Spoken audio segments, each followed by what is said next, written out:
effective 11:30 p.m. Eastern Time tonight.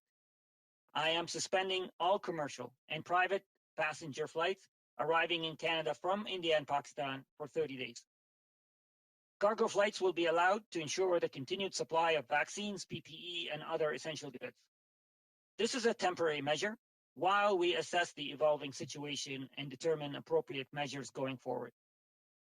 In addition, passengers who depart from India or Pakistan to Canada via an indirect route after 11:30 p.m. Eastern tonight will need to obtain a negative COVID-19 pre-departure test at their last point from departure.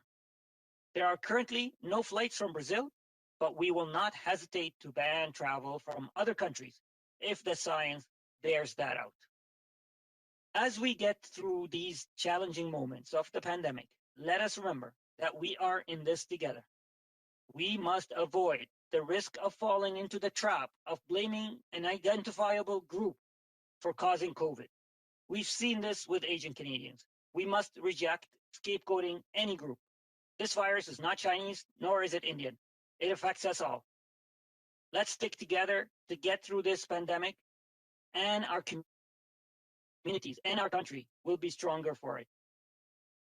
Since March of last year, Canada has had robust travel restrictions and border measures in place, including mandatory quarantine measures, which requires travelers to quarantine or isolate for 14 days immediately upon entry to Canada, mandatory hotel stay, pre-departure test, and test upon arrival.